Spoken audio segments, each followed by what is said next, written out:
강달러 정책, 고금리 정책을 제가 맨날 그런 얘기 하잖아요. 이거는 전형적인 내 이웃을 거지로 만드는 정책이다. 강원화를 만들어야 된다. 이것도 나 살자는 거예요. 적대적인 정책을 펼치게 되면 너 죽고 나 죽고 식의 경제 정책이 나올 수밖에 없어요. 세계 경제가 속소화되어 버린 겁니다. 네. 그때 미국은 플러스 성장을 해요. 근데 그 결과가 어떻게 됐냐? 자, 그러면 이게 어쨌든 위기의 리스크를 가지고 있는 나라들이고 이러한 나라들의 그 위기 상황이 빠지는 게 바로 전염됐을 때 우리 한국도 바로 금융위기가 터질 수밖에 없는 어떤 그 신용 파괴 원리가 이미 작동이 되고 있다. 이렇게 이제 이해가 되는데요. 그렇다면 이러한 것들을 지금 세계 패권국이자 달러 패권국인 그 미국이 자신의 힘으로 해결해 줄 수는 없을까? 이런 기대를 하는 분들도 있거든요. 말씀하신 대로 약달러 정책을 가져가면 되고 뭐 여러 가지 환경을 만들 수 있잖아요. 이 부분은 어떻게 보세요? 미국 자체는 그렇게 어려운 세계 경제를 컨트롤할 수 있는 능력이 있다고 보시나요? 이제 역사는 꼭 같은 방식으로 반복되진 않지만 반복되는 형태를 띄어요. 네. 그럼 역사에서 교훈을 얻을 게 많아요. 지금 현재 미국 경제 상황은 1980년대 초의 그 경제 상황과 아주 유사해요. 1980년대에 미국이 이 스태그플레이션에 늪에 빠져서 엄청 어려웠거든요. 네. 1980년도 물가가 13점 몇 %가 어렸을 거예요. 이제 그때 그 폴 볼커가 연준 의장이었었는데 폴 볼커가 물가 불안을 억제하지 않으면 성장은 없다. 장기적으로 불가능하다. 지속 불가능하다. 네. 그렇게 하면서 기준금리를 지금은 상상도 하기 어려운 21%까지 끌어올려요. 그래서 상호은행 금리는 얼마까지 올랐을 거예요? 더 올랐겠죠. 30% 훌쩍 넘어요. 40% 가까이 가요. 그러니까 그 기업의 입장에서 그 기업도 그렇고 개인도 그렇고 벌어들이는 돈의 30%를 이자로 내야 된다 그러면 이게 답이 안 나오죠. 근데 그렇게 되니까 어떤 일이 벌어지냐면 일단 미국이 고금리잖아요. 그리고 금리가 높으니까 그 외화들이 달러를 사들이잖아요. 그렇죠. 달러 수요가 많이 올라가죠. 그러니까 깡달러가 된 거예요. 달러가 강세를 보인 거예요. 네. 거기다가 석유 파동이 터졌으니까 그 미국은 산유국이잖아요. 네. 그 혜택을 받아서 그또 달러가 안 그래도 강세인데 더 강세가 돼요. 그러다 보니까 국제 금융 자본들이 미국으로 다 몰려가요. 네. 그래서 미국은 다른 나라들 마이너스 성장할 때 플러스 성장을 해요. 그럼 그 결과는 어떻게 나타났냐? 1981년 초에 제일 먼저 아르헨티나에서 외환위기가 터져요. 외환보유고가 고갈이 돼요. 거기서부터 시작해서 이 외환위기가 전염되기 시작하는데 인근에 브라질, 우루과이 빼놓고 전 그 중남미, 멕시코까지 다 외환위기에 빠져요. 심지어는 거기서부터 먼 중앙아시아 여러 나라들까지. 아프리카, 우리나라도 1982년도에 외환위기를 심각하게 겪습니다. 네. 물론 당시 독재 정권이 철저하게 은폐를 해요. 그래서 외환위기를 당시에 겪은 나라도 50개국이 넘어가요. 그랬군요. 세계 경제가 속소화되어 버린단 말이에요. 네. 그때 미국은 플러스 성장을 해요. 다른 나라 다 마이너스 성장할 때. 근데 그 결과가 어떻게 됐냐?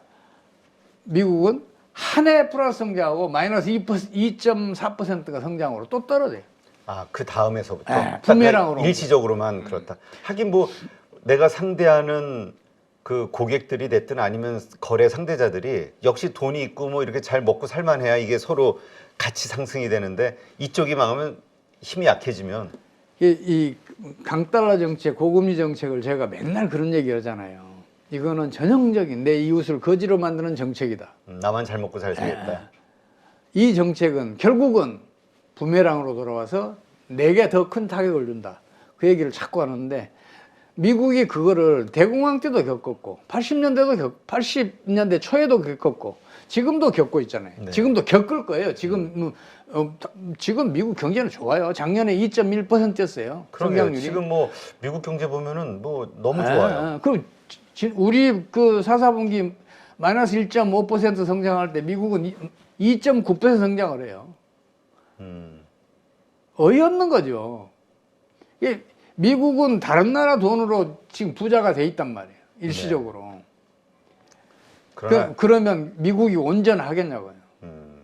지금 미국이 그야말로 세계의 리더 혹은 경찰국가 등등 그 지위를 계속해서 유지하고 싶다면 지금 당장이라도 G20 국가들 불러 모아서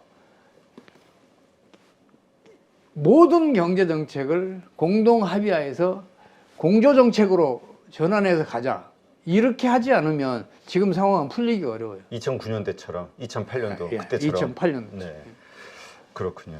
그렇다면 미국이 근데 이제 현재 입장에서 미국이 약달러를 하게 된다. 근데 아까도 말씀하셨지만 미국이 이런 강달러 정책을 고금리 강달러 정책을 쓰는 것은 그것을 은폐하기 위해서라고 말씀하셨잖아요. 엄청난 그 미국의 그 무역 예. 경상수지 적자 그리고 그로 인한 환율의 하락, 달러의 하락 같이 요거를 막기 위해서 일부러 그렇게 현상을 만든 것인지 아니면 그냥 자기네들의 문제를 해결하기 위해서 하다 보니까 이렇게 된 것인지. 왜냐면 의도했던 거대로 흘러가는 것과 그냥 살기 위해서 발버둥 치니까 벌어진 현상과는 좀 의미가 다르잖아요. 저는 의도했다고는 보지 않아요. 왜냐하면 대공황에 대해서 많은 연구들이 있었는데 홀리-슈무트 관세법이 결국은 미국의 대공황을 10년 이상 장기화시켰고 경기 침체를 더 깊숙이 빠지게 했다. 이거는 이제 공통적인 인식이에요. 그래서 그 내 이웃을 거지로 만드는 정책이라는 것은 써서는 안 된다는 것은 이제 이미 합의가 된 것이기 때문에 다만 미국이 지금 당장의 눈앞에 보이는 거 그걸 피하기 위해서 그런 정책을 펼치고 있지 않느냐 싶은데 좀 미국이 좀 각성을 좀 했으면 좋겠다 싶은 생각이 들어요. 2008년도에는 세계 뭐랄까요 미국의 어떤 리더십도 좀 강했던 것 같고 세계 여러 나라들이 어쨌든 협력을 해가지고 그 위기를 넘어설 수 있었는데 요즘은 보면은 그 리더십도 좀 약해진 것 같고 왜냐면 모두가 다 인정하는 게 그래 어려우니까 너네 먼저 먹고 살기 위해서 노력했던 거 아니야 이런 생각들을 하고 있잖아요. 아메리카 퍼스트 했었기 때문에 그리고 또 중국과의 이런 문제도 있고 쉽지가 않을 것 같아요. 정책 공조가. 지금 미국이 가장 두려워하는 것은 달러의 지위가 기축통화에서 탈락하는 걸 가장 두려워해요. 이 기축통화 문제는 그 드골 정권 때부터 프랑스가 줄기차게 문제 제기를 했던 건데 이 미국은 달러를 세계 경제에다가 공짜로 그러니까 힘 안 들이고 팔아서 해외 재화들을 사들이는 거잖아요. 그렇죠. 공짜로 가져다 쓰는 거죠. 기축통화의 지위가 그렇게 뭐랄까 큰 혜택을 준단 말이에요. 근데 만약에 미국이 달러가 기축통화가 아니라면 어떤 일이 벌어지겠어요? 미국은 지금 당장 망해요. 그래서 그 두려움을 가지고 있어요. 이 두려움에 더 그 두려움을 크게 한 게 뭐냐면 요새 한참 각광을 받았던 가상화폐. 이거 뭐 분권화 뭐 통화라 그러나요? 네. 그러면서 이제 그것들이 또 중앙은행 디지털 통화 뭐 이런 것을 통해서 국제적인 기축 통화를 만들어 보자고 막 이런 움직임도 있고 그래서 이제 그 기축 통화 지위를 잃을 걸 지금 가장 두려워하고 있는데 사실은 기축 통화의 조건에는 아주 엄격한 조건이 몇 가지가 있어요. 네. 기축 통화가 되기 위해서는 그게 뭐냐면 첫째는 거래가 자유로워야 돼요. 네. 어느 재화와도 거래가 돼야 돼요. 그 다음에 어느 통화와도 거래가 돼야 돼요. 교환이 돼야 돼요. 네. 어느 통화와도. 그러려면 외환시장이 충분히 발달해 있어야 돼요.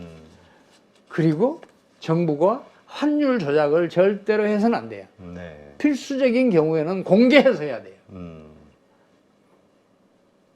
이런 조건들이 있단 말이에요. 네. 그 밖에도 그 통화에 대한 신뢰가 확고해야 돼요. 그 통화를 발행하는 나라가 정치적으로든 경제적으로든 다른 문화적으로든 어떤 면에서도 주도적인 위치에 있어야 돼요. 네. 이럴 때에 사람들이 그 나라 통화를 기축통화로 인정을 해줘요. 지금 그 IMF가 발행하는 통화가 있잖아요. SDR. 물론 이거는 중앙은행 간 거래에만 사용하게 돼 있지만은 근데 SDR이 기축통화 역할을 하나요? 못 하잖아요. 네. 그리고 IMF의 그 바스켓 통화라고 있잖아요. SDR의 가치를 정하는 그 바스켓 통화들이 기축통화 역할을 하나요? 못 하잖아요. 기축통화 역할을 하는 것은 전 세계적으로는 달러가 유일하고 그 EU 내에서는 유로가 이제 하고 있죠. 이게 유로든 달러든 아까 말씀드렸던 6가지 조건을 다 갖추고 있어요. 네. 이제 다른 어떤 통화도 그게 안 된단 말이에요. 가상화폐도 그렇게 할 수가 없고 중앙은행 디지털 통화도 그렇게 할 수가 없고 중국이 아무리 몸부림쳐봐야 위안화 기축통화 될 수 없고 러시아도 마찬가지란 말이에요. 미국이 과도하게 지금 그 걱정을 하는 거예요. 우려를 하는 거예요. 네. 이거 이러면 우리 망한다고. 이제 그 우려를 누군가는 씻어줘야 되는데 아까 말씀드렸던 그 기축통화의 6가지 조건에 대해서 경제학계가 규명을 안 해놨어요. 아, 그렇군요. 네. 이러한 것들 때문에 이제 좀 어렵게 보시는데, 근데 어쨌든 지금 일어나는 현상들, 가지고 있는 위험도는 이제 우리가 점검을 해봤는데, 항상 그러나 어쨌든 각국의 정부가 됐든 중앙은행들은 그러한 위험을 피하기 위한 여러 가지 정책을 통해서 노력을 하잖아요. 지금의 각국의 경제 정책들, 이러한 금융위기를 피할 수 있는 그러한 정책을 쓰고 있는 곳들은 없나요?